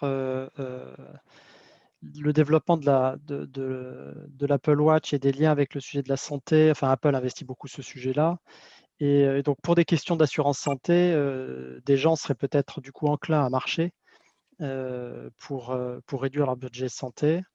Et donc ça pourrait amener en fait des gens à marcher et donc à utiliser les transports collectifs. Et donc c'était plus une question, voilà, une remarque générale. C'est un phénomène d'autosurveillance à travers ce type de dispositif. Voilà, savoir ce que vous en pensez, si vous pensez que ça sera plutôt géolocalisé aux États-Unis et pas trop en Europe, ou ça peut se répartir un peu partout dans le monde, quoi. Ouais, c'était plus une réflexion que tu lançais. Je ne sais pas si tu auras l'occasion de participer peut-être un peu à l'atelier de tout à l'heure, mais c'est effectivement des sujets qui à mon avis vont remonter. Comme l'a dit Georges, c'est vrai qu'on a beaucoup insisté sur la question de l'information ce matin, mais aussi lié au fait qu'on bosse là-dessus avec Navicia. Mais c'est vrai qu'il y a beaucoup de sujets autour, hein. La question servicielle, elle est assez énorme, et ce que tu dis autour de la santé même est important. On a une question de Ludivine, je crois, qui a demandé la parole. Donc Ludivine, je t'active le micro, c'est à toi. Est-ce que tu peux juste rapidement, encore une fois, te présenter, dire à qui tu poses la question ou Oui. la remarque éventuellement? Bonjour, donc Ludivine Leguet, je suis d'Île-de-France Mobilité. Je m'occupe des activités opérationnelles, du maintien de la plateforme via Navigo notamment. Ok. En fait, je trouvais intéressant la présentation sur le tramway, mais enfin, moi j'utilise beaucoup le bus. Le tramway, si on veut marcher, on peut se dire on peut suivre les rails. Moi j'utilise beaucoup de bus et quand j'arrive à un arrêt et que je vois que le temps est trop long d'attente, en fait, je vais, au lieu d'attendre, je vais plutôt marcher jusqu'au prochain arrêt de bus. La difficulté que j'ai, c'est que si c'est un bus que je ne connais pas, actuellement, les applications n'aident pas à savoir vraiment où est le prochain arrêt dans ma direction et à combien de minutes il est pour le comparer, en fait, parce que ce qui est le pire, c'est de marcher, enfin de se lancer dans la marche jusqu'au prochain arrêt et en fait que le bus nous passe devant parce qu'on n'est pas encore arrivé au prochain arrêt. Et du coup, je pense que ça pourrait être des idées aussi pour favoriser ces trajets plutôt que cette attente sans rien faire. Ouais, merci pour cette question. Alors peut-être Wassim ou Stéphane, je me disais, puis après il y a oulala, attention, il y a le big boss, il y a Dominique Rioux qui a une question derrière. Donc ouais, je me disais Wassim ou peut-être Stéphane sur cette question de Ludivine. Merci pour la question, Ludivine. Ouais, alors avec le micro, c'est mieux. Ouais, effectivement, sur on revient à justement la décision du calcul d'itinéraire marche à pied. Donc, pour éviter… Alors, nous, ce qu'on fait dans le calcul d'itinéraire, justement, pour garantir à l'utilisateur ce qu'il arrive bien, on va dire 2 minutes avant, puisque c'est 2 minutes avant le passage du bus pour essayer de prendre en considération d'éventuels soucis. Donc voilà, on intègre ces 2 minutes, ce qu'on appelle les 2 minutes du peuple, c'est qu'on essaie de prendre une marge autour de l'heure estimée d'arrivée du bus et on calcule l'itinéraire en marche à pied en fonction de cette marge-là. Donc on fait arriver l'utilisateur ou le voyageur quelques minutes avant, généralement c'est 2 minutes, pour que justement il n'attende pas beaucoup et pour qu'il puisse prendre le bus s'il arrive éventuellement un peu plus tôt. Merci pour cette réponse, Wassim. Stéphane, est-ce que tu as des éléments là-dessus? C'est pas obligatoire, on a d'autres questions derrière, mais si tu as des éléments… Non, enfin, si la question porte sur spécifiquement le cas technique des applications, ce n'est vraiment pas mon domaine, hein, je ne saurais pas trop répondre. Après, sur la question rapidement du tramway, justement, en fait, mais je ne sais pas si ça répond à cette question-là, mais ça permet d'éclaircir quelque chose.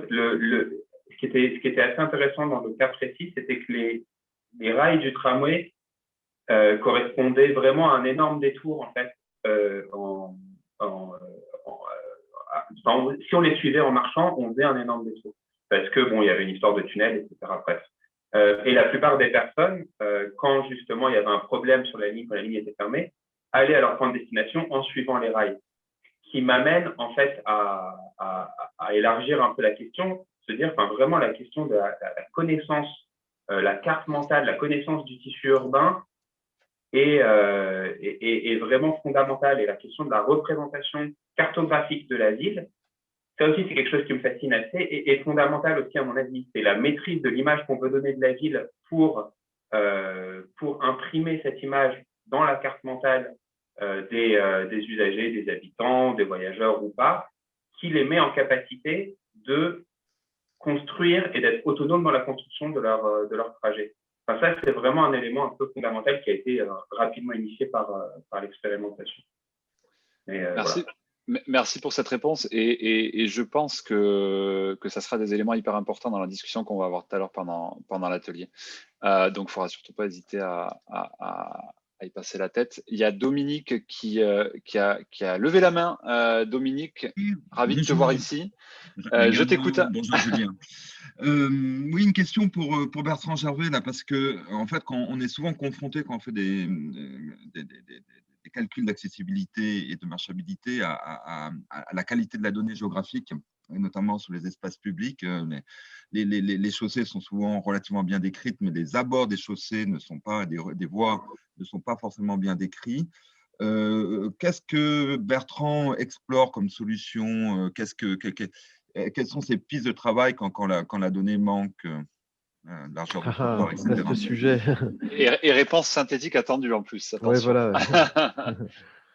Eh ben, nous, notre spécificité, c'est de croiser les données. Donc, on va essayer d'utiliser les meilleures données disponibles sur un territoire. Parfois, c'est que localement, autour des arrêts prioritaires. C'est aussi ça que je veux dire quand je parlais de plusieurs niveaux de qualité. C'est-à-dire qu'on va être capable de croiser des données qui ont des niveaux de qualité très différents. Donc, on peut très bien imaginer des choses très précises autour d'une gare et peu précises à d'autres endroits du territoire. Quand on ne dispose pas de données, aujourd'hui, on va plutôt faire appel à des cabinets spécialisés si on veut de la donnée de très bonne qualité. Et sinon, on a des briques algorithmiques qui permettent de calculer des choses assez bonnes, comme des bordures de trottoir, comme des largeurs de trottoir. C'est des gros travaux R&D qu'on mène depuis 2 ans pour essayer d'avoir des briques réutilisables sur la plupart des territoires, pour calculer des choses qui auront un bon niveau de qualité. Donc, je ne peux pas en dire beaucoup plus là-dessus, mais on vient de terminer des travaux à Crène Métropole en la matière qui sont très concluants. Et donc, je pense que ça fera l'objet de communication plus tard dans l'année. D'accord, très bien, merci. Voilà. Gros teasing, merci pour ta question, Dominique. Au plaisir de te voir bientôt. Il y a une question, il me semble aussi, de Lina Trémisi. Vous me dites si j'ai écorché votre nom et votre prénom. Vous avez le micro qui est ouvert, m'a dit Bertrand. Oui, merci, bien voilà. bonjour. À vous. Donc, merci, je m'occupe d'innovation à la CTS, l'opérateur de transport à Strasbourg. Et je voulais savoir si vous connaissiez, j'imagine, mais surtout ce que vous pensiez d'applications d'incentives pour la marche, type WeWard par exemple. Donc qui valorise le fait qu'il récompense des marcheurs en se finançant sur un modèle de publicité et de points d'intérêt valorisés par le biais de commerces qui contribuent à mettre en valeur leurs emplacements. Donc, un des arguments, c'est aussi de faire marcher les gens par rapport au transport. La question de l'incitation, on en parlera aussi dans l'atelier, c'est une très bonne question. Qui veut y répondre? Je ne sais pas si Wassim, est-ce que c'est Stéphane? Peut-être plus Wassim, je pense, sur la partie appli. Bertrand, éventuellement, Bertrand Biouz aussi, si tu veux y répondre, tu le peux. Ou si d'ailleurs il y a d'autres personnes dans la salle, les micros peuvent s'ouvrir au besoin.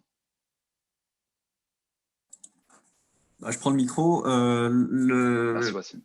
Effectivement, c'est des choses qu'on peut imaginer sur les applications. Enfin, il y a pas mal de systèmes de valorisation de la marche à pied qu'on retrouve un peu partout, que ce soit un peu partout, surtout sur les applications de suivi d'activité. Après, ce que je disais tout à l'heure, c'est que malheureusement, ce type de valorisation, on ne les retrouve pas sur les applications de mobilité qu'utilisent les gens au quotidien, y compris chez les GAFA, même si je pense qu'ils sont en train de faire des choses sur ce sujet-là. Mais sur les applications des AOM et des transporteurs, effectivement, c'est des choses qu'on ne retrouve pas, alors que la marche à pied est bien présente. Et on peut imaginer, par exemple, un système là, je pense que c'est des choses qui vont être évoquées pendant l'atelier, mais c'est un système, par exemple, de tickets gratuits au bout d'un certain nombre de kilomètres de marche, ou de réduction sur l'abonnement mensuel si on marche un certain volume de kilomètres, etc. En fait, il y a un système, ce système, il a déjà été expérimenté, mais pas pour la marche. C'est le système des marketplaces d'incentives qui a été expérimenté à Bordeaux il y a quelques années. Ce sont des solutions qui sont proposées par des opérateurs privés et qui permettent à des AOM ou à des opérateurs de transport de rémunérer par des cadeaux ou des points fidélité des comportements jugés intéressants pour la ville. Et donc, c'est une forme de levier de changement de comportement. Donc, ça existe déjà, mais je ne l'ai pas vu, à part ces initiatives privées comme WeWard. Je n'ai pas vu ce système utilisé. À Bordeaux, c'était par exemple pour limiter l'accès des voitures sur certains ponts d'accès de la ville et pour les décaler. Et ça ne fonctionnait pas trop mal de ce que j'avais compris. Lina, peut-être sur ce sujet, Gabriel, tu vas peut-être parler du compte mobilité. Est-ce que je me trompe? Alors, il y a le compte mobilité qui vise à faire ça plus largement, de permettre de créer des incitatifs, mais le point que j'ai abordé tout à l'heure, en fait, Apple est en train de le faire dans la santé, c'est-à-dire que plus vous marchez, moins vous allez payer cher d'assurance santé. Donc, en fait, le reward, il sera lié au bénéfice santé validé par un traceur que vous acceptez de porter, quoi. Je pense que c'est un des gros sujets qui va remonter aussi de l'atelier. Merci pour la question, Aline. J'espère que vous allez rester. Je vais en prendre une dernière parce que la montre avance. Alors, c'est Apitux. Je ne sais pas qui c'est. Donc, je vous abaisse la main, mais vous pouvez voir le micro. Présentez-vous et dites-nous à qui vous posez la question. Ça sera la dernière avant de passer à l'atelier. Bonjour, je suis Jean-Christophe Becquet. Je suis à Digne-les-Bains. Je suis expert d'open data et notamment OpenStreetMap. Et donc, ma question est un petit peu en miroir à la précédente qui a été posée sur qu'est-ce qu'on fait quand on n'a pas de données. Je voudrais savoir, moi je ne suis pas expert de la mobilité, et donc je voudrais savoir s'il existe des inventaires, des données qui seraient intéressantes à rajouter pour la marchabilité, éventuellement avec hiérarchisé par ordre de priorité, d'importance d'avoir ces données. Voilà, donc ça peut s'adresser à l'ensemble des intervenants. Peut-être plutôt le dernier qui a parlé d'expérimentation sur la marche entre les arrêts de tram. Voilà. Qu'est-ce qu'il faudrait contribuer comme données dans OpenStreetMap pour faciliter le travail ensuite de ceux qui veulent faire des applications de marchabilité? La question, elle est très bonne parce qu'on va la poser justement pendant l'atelier, donc ça sera une bonne introduction. Qui veut la prendre rapidement? Et on a un tout petit peu de bourre, donc une réponse très synthétique. Et après, on va basculer au workshop. Merci pour cette question. Si la question m'était un peu adressée, là, je rebondis, sachant que je pense que je ne pourrais pas être exhaustif. Les données, en tout cas, nous, sur lesquelles, il y a un mélange de données physiques qui sont la question de en gros, la continuité des itinéraires. Donc, tout ce qui est une entrave à cette continuité, donc les coupures, les ruptures urbaines, qu'elles soient physiques, mais aussi sensorielles. On peut parler aussi d'environnement sonore, tout ce qui peut apporter un désagrément à la fois physique et sensoriel. Ça, c'est des choses qui sont très difficiles. Les coupures, on les a, mais j'ai l'impression que c'est des choses qu'on peut systématiser sur des histoires de niveau de voirie, etc. Mais après, la question du sensoriel, elle est parfois liée, mais pas toujours. Donc ça, c'est quelque chose qui peut être intéressant. Et je réinsiste sur le dernier point que j'avais évoqué, la question aussi de la diversité des usages, donc qui est peut-être aussi en lien avec l'activité commerciale, mais pas que, l'activité aussi ludique. Le plaisir de marcher est lié à ça, essentiellement, à la présence des autres et aux activités des autres. Donc ça aussi, la question de la représentation de ça, c'est quelque chose c'est un sujet foisonnant, très intéressant et ultra complexe. Et enfin, je réinsiste sur ce dernier point qui est vraiment le paysage, comment on inscrit dans le paysage mental le paysage physique. En fait. La question du dénivelé, des points de vue, des bâtiments, du patrimoine, des éléments géographiques, naturels, etc.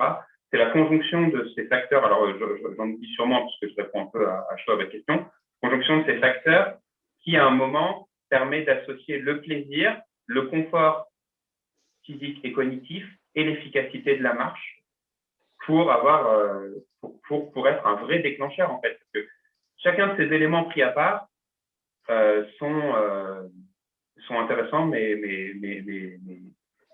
insuffisants. Juste quelques éléments d'étonnement ou quelques réflexions par rapport aux éléments qu'on a déjà pu lire. Alors évidemment, ce n'est pas du tout exhaustif, mais sur trois entrées, la première entrée, l'utilisateur, on a vu que beaucoup de personnes, alors c'est peut-être parce que c'est un exemple, mais beaucoup de personnes sont revenues sur les personnes à mobilité réduite, qui était un cas particulier à traiter, qui est forcément complexe. Et n'oublions pas que, et c'est un sujet qui est ressorti aussi, la poussette, quand on pousse une poussette, on en parlait juste avec Bertrand un peu avant, eh bien on est personne à mobilité réduite. Donc ça, c'est un sujet qui est pas mal ressorti. Et la question des enfants, le besoin des enfants, et ce qui a été mis en avant, c'est le fait qu'il faut éduquer les enfants à la marche à pied quand ils sont encore dans leur plus jeune âge, pour les pousser à avoir les bons réflexes. Ça, je crois que c'est quelque chose, moi, en tout cas, qui m'a marqué. Alors peut-être parce que j'ai un petit cas de 2 ans, mais effectivement, si on ne leur montre pas ces réflexes-là, ils ne vont pas s'habituer. Si on les met dès le début dans une voiture, etc., c'est compliqué. Et c'est important de les amener balader et de leur montrer des cheminements, des raccourcis, de les faire flâner, etc. Donc, ça commence par là et c'est un peu l'éducation. Il y a un autre élément qui est sorti sur la question des utilisateurs et des différents profils que je trouvais très intéressant. c'est le côté comment est-ce que les marcheurs expérimentés pourraient aider ceux qui ne le sont pas. C'est un peu les greeters dans le tourisme, hein, c'est-à-dire comment ceux qui ont la connaissance pourraient alimenter d'autres qui ne connaissent pas la ville ou qui ont peur hein, d'avoir accès à certains endroits. Et ça, c'est quand même un sujet qui est potentiellement vraiment intéressant, en tout cas moi qui m'a un peu interpellé. Sur la question des besoins, des éléments sont beaucoup ressortis dans vos réflexions. La question de la santé. Donc la marche comme effectivement un élément qui a un fort impact sur la santé. Et comment est-ce que, alors Gabriel est intervenu tout à l'heure et c'est revenu, on peut interfacer la logique de la santé, des incitatifs aussi là-dessus, au-delà de la flânerie et de la question du confort. Donc sujet important. Le patrimoine, donc effectivement, et là moi je ferai le lien aussi avec le tourisme, c'est comment la marche est un des excellents modes de déplacement pour découvrir, pour accéder à des choses auxquelles le transport public ne permet pas forcément d'accéder. Ce lien, en fait, il y a eu beaucoup plus de choses sur les besoins que sur la partie numérique. Et tout le monde a dit, il faut faire le lien entre ce qui est physique et ce qui est digital, parce que sinon, ça ne marche pas. Moi, je vois par exemple, je travaille beaucoup sur le vélo en ce moment, et on me dit toujours, c'est super les applications, mais il faut du jalonnement, il faut de la signalétique, parce que sinon, en fait, il n'y a pas ce lien entre les deux. Il y a des sujets auxquels je n'avais pas forcément repensé, mais qui sont revenus, et là, je fais le lien avec ce qui se passe à Bordeaux, notamment sur les bus, c'est la question de l'éclairage. Comment est-ce que, ça paraît être un petit élément, hein, mais c'est un élément très important, comment est-ce que la question des cheminements éclairés pourrait ressortir dans les outils digitaux?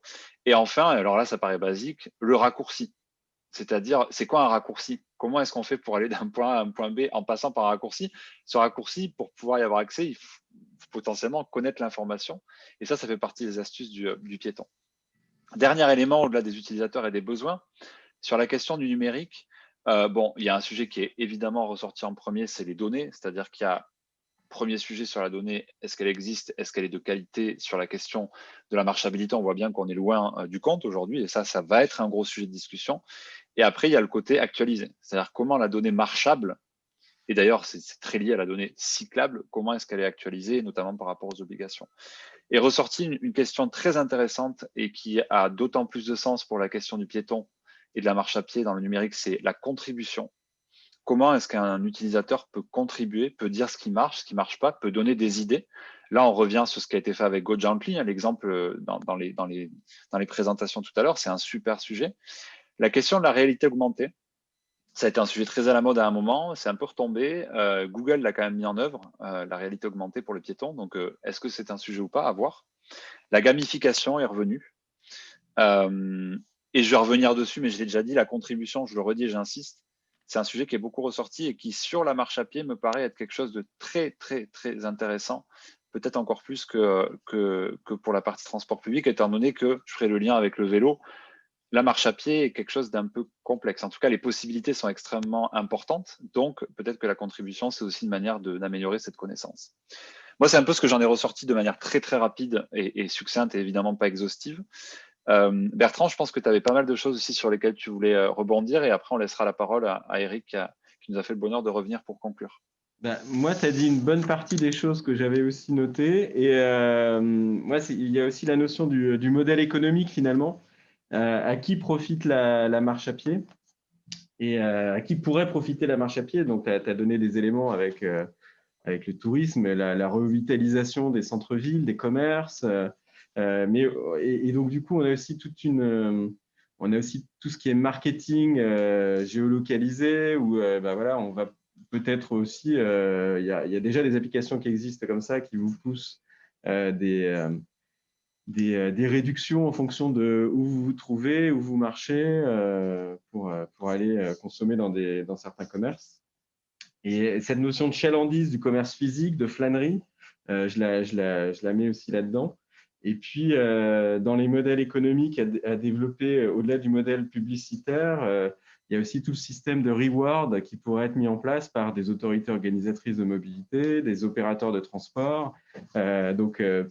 Imaginez comme ça, en partenariat avec les commerçants du coin ou avec des services publics même parfois, hein, pourquoi pas. Et puis peut-être, pourquoi pas un jour, vendre des chaussures avec le logo du réseau de transport. Pensez aussi, je crois que c'est Georges Amar qui en a un peu parlé tout à l'heure, à tous ces services qu'on pourrait apporter pour faire de la marche quelque chose qui donne envie, quelque chose de 5 étoiles. Et donc ça, c'est des points que je trouve intéressants. Mais en fait, quand j'ai entendu en 2013, la première personne qui a parlé de marche que j'ai entendue, c'était Jean Jamard, justement. Et à cette époque, on parlait beaucoup du véhicule autonome déjà. Et j'avais trouvé ça assez surprenant qu'on me dise que le mode de transport d'avenir, c'était la marche à pied, la marche augmentée, différents types de marches. Maintenant, je comprends mieux. Et en fait, pendant toutes ces années, je me suis quand même fait le constat qu'on n'en parlait pas beaucoup jusqu'à ce qu'il y ait le confinement et la crise sanitaire. Et j'avais l'impression, et j'ai toujours un peu l'impression, que finalement, si on résout cette équation socio-économique, écologique aussi, c'est peut-être ces 3 paramètres qu'il faut mettre dans l'équation. On aura peut-être plus de services autour de la marche, on aura plus de gens qui vont marcher encore. Et donc c'est le point que je voulais apporter en plus. Je ne vais pas plus m'éterniser, puisqu'il faut qu'on laisse la parole aussi à Eric. Voilà. Et en tout cas, merci pour toutes les contributions des uns et des autres dans les groupes, dans le chat, pour les super interventions aussi qu'on a eues. On va garder le lien avec vous par la suite. On va vous envoyer la restitution. On va produire un article, des contenus par rapport à ce sujet. Donc, on va garder le lien avec vous et voilà. C'est ce que j'avais à ajouter. Merci Bertrand. On va demander à Eric de réactiver son micro pour la conclusion. Du coup, maintenant, Eric, non seulement on te voit, mais en plus, on t'entend. Et on te laisse le mot de la fin. Non, ce n'est pas le mot de la fin, tu comprendras peut-être la parole après. Bon, en tout cas, dire sans doute qu'on est face à une croisée des chemins. C'est peut-être une fenêtre de tir extraordinaire de remettre en ce moment le dossier de la marche sur le dessus de la pile. Il y a des moments opportuns comme ça. Quand Stéphane Malek parlait de son expérience à Bordeaux, il se trouve que Jean-Marc Hoffner, qui est directeur de l'agence d'urbanisme, est un fervent partisan de la marche. Mais il m'avait dit, voilà, il faut qu'on arrive, il y a des moments opportuns pour en parler, peut-être que ça marchera, peut-être que ça ne marchera pas. Et effectivement, là, il y a plusieurs conjonctions. Gabriel Plassal a dit quand il a parlé de la santé, mais il y a déjà un mouvement qui s'appelait Bouger sur ordonnance, il y a tout un tas de trucs. Et il y a eu des articles qui sont sortis sur plutôt que de bourrer les gens de médicaments, les diabétologues, les oncologues, il y a quand même 2,5 millions de gens qui souffrent du diabète, il y a 2,5 millions qui sont dans les ALD suivis pour le cancer, il y a tous les gens qui souffrent d'affections psychiatriques, etc. On est en période de transition démographique et le bien-être des gens, si on veut repousser la dépendance, c'est plus impossible, mais il faut que les gens aient une activité physique et la plus universelle, c'est la marche. Et donc, ça veut dire qu'effectivement, il faut qu'on prenne soin, en quelque sorte, et pas que sur l'information, mais bien sûr par les équipements. On a aménagé la ville avec des trottoirs qui s'abaissent, mais il n'y a pas de banc. On est capable de faire des… Or, la fatigabilité est un trait commun à beaucoup de personnes fragiles, en tout cas d'un point de vue physique et sensoriel.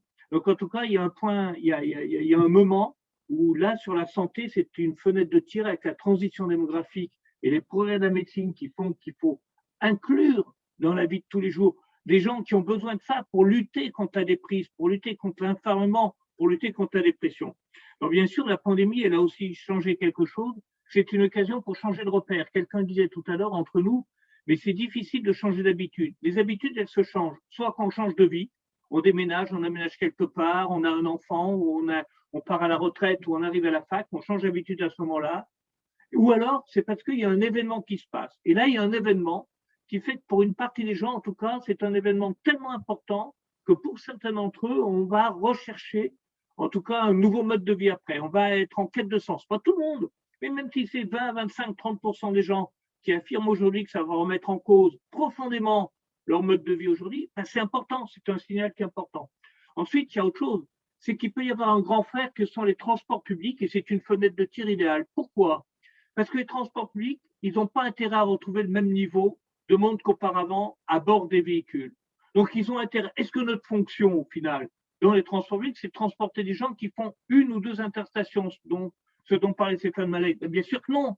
L'objectif, c'est pas d'avoir le plus gros trafic, c'est d'avoir une utilité sociale en servant à des gens qui ont besoin de faire un certain nombre de trajets longs, qui sont fragiles pour faire un trajet court. Donc, on a la possibilité, en tout cas, de faire aider pour la marche par des opérateurs de transport public et par des AOM qui ont tout intérêt. Et quatrième point, quand même, c'est bien sûr, c'est qu'on a quand même des changements d'exécutifs qui sont peut-être, en tout cas en France, un peu plus sensibles pour un certain nombre d'entre eux et dans des grandes villes, à la thématique des modes doux qu'ils ne l'étaient avant. Donc je crois que tout ça est plutôt porteur d'espoir et que bâtir une mobilité piétonne 5 étoiles, comme l'a dit Georges Amar tout à l'heure, ben c'est peut-être le moment d'y aller, c'est peut-être le moment de donner envie, de révéler des choses. Alors bien sûr, on a beaucoup parlé d'information, il y a l'infrastructure dont il faut parler. Il faut tenir compte, il se trouvait que dans l'intervention aussi de Bertrand Gervais, c'était cette notion-là, la diversité en tout cas des usages, la diversité des personnes, je veux dire, être fragile, être touriste, voilà, c'est pas la même chose selon son âge, selon son genre, selon son habitude de vie, selon qu'on vient d'une ville et que tout d'un coup on arrive, parce qu'on vient une fois par mois dans une grande ville, on est perdu et il faut donner ses repères. Je vous donne juste un chiffre comme ça, parce que Bertrand Gervais a parlé des touristes. On va parler des visiteurs de passage. Je vais l'ouvrir parce que quand on dit mot touriste, on pense beaucoup aux gens qui viennent de l'extérieur, de loin. Mais je vais prendre la presqu'île de Guérande. Il y a 200 000 habitants, en tout cas, dans les deux communautés d'agglomération autour de Saint-Nazaire et Guérande. Et on a 4 000 qui viennent travailler sur la métropole de Nantes. 4 000, d'après les statistiques INSEE. Quand on regarde les traces mobiles, ils sont 100 000 dans le mois. Et sur ces 100 000, il y en a 50 000 qui viennent une fois dans le mois. Ça veut dire que partout autour des métropoles, vous avez des gens qui sont des occasionnels de proximité, mais qui ne connaissent pas forcément les codes urbains, qui n'ont pas forcément le repérage. Donc effectivement, la marche est aussi une manière d'inclure et de ne pas faire peur, de contribuer à affranchir les frontières entre des gens qui viennent des territoires autour et qui ont un peu peur des territoires qui sont plus urbains. Voilà, donc tous ces éléments-là, c'est important. Et quand Dominique Rioux parlait de la qualité de la donnée, vous n'en avez pas beaucoup parlé, et ça fait lien avec l'intervention à Londres, c'est-à-dire que, bah oui, le collaboratif est sans doute la réhabilité. On est dans une période où les gens prennent l'habitude, où se sont créés des liens de solidarité peut-être pour certains d'entre eux, et on a sans doute, puisque la qualité de la donnée, comme dit Dominique Rioux, elle est essentielle, mais elle n'est pas toujours très fiable. Donc, si on veut vraiment travailler sur la largeur des trottoirs, la végétalisation, les bancs, etc., bien les indiquer, ben peut-être, et noter l'agrément du cheminement, ben peut-être qu'effectivement, il faut beaucoup plus faire confiance à ce que peuvent dire les citoyens qui ont l'habitude de le faire. Voilà, donc moi, je suis plein d'espoir en disant que peut-être 2021-2022, ça pourrait être l'année vraiment où la marche à pied va être enfin pris en compte dans les politiques publiques parce que c'est un moment charnière qu'on n'a pas eu depuis plusieurs décennies pratiquement pour en parler. Merci beaucoup Eric pour ces différents éléments, pour cette réflexion et pour conclure là-dessus avec un élan hyper positif. Je te rejoins très franchement sur cette opportunité, cet alignement des planètes. C'est aussi pour ça qu'on a essayé de commencer cette série de 4 ateliers par la marche à pied. Ça nous paraissait hyper important. On l'a fait avec à notre manière, hein, donc avec tous ces gens autour de la table. On était quasiment 70 ce matin sur les présentations. Là, il y a encore 30 personnes qui sont là. Je tiens à les remercier vraiment avec Bertrand et aussi au nom de Kizio. Juste pour le redire, hein, l'idée, c'est vraiment de toute cette réflexion, le fruit de cette réflexion, nous, on va le redigérer et le rediriger aussi. On va essayer de rendre tout ça synthétique, ensuite de le diffuser et à la fin de l'année, on essaiera de reprendre toutes nos réflexions pour essayer de produire quelque chose qui pourrait ressembler peut-être à une sorte de manifeste. Mais voilà, le premier sujet, c'était la marche à pied. On ne fait pas de teasing, mais on est en train de réfléchir aux autres. On a déjà plein d'idées avec Bertrand. Voilà, on vous remercie vraiment beaucoup de vos interventions, de votre participation, de votre présence. Et on va revenir vers vous dans un timing assez resserré pour vous communiquer plein de choses et pour garder cette dynamique active. Bertrand, je te laisse le mot de la fin. Eric, je te remercie encore une fois. Moi, je peux que vous remercier aussi. Je n'ai pas été déçu par la qualité des échanges et des interventions, de tout ce qui a été partagé pendant ces plus de 2 heures. J'ai conscience que 2 heures, c'est long et malheureusement, on a perdu quelques personnes, mais on a quand même conservé une bonne trentaine de personnes, donc c'est très bien pour une première. Comme je disais tout à l'heure, l'idée, c'est de garder le lien avec vous et de finalement avancer avec cette petite communauté d'acteurs de divers horizons sur ce sujet de la marche. Et donc prochainement, on va vous recontacter pour continuer à avancer là-dessus. Merci beaucoup et puis j'espère à très bientôt.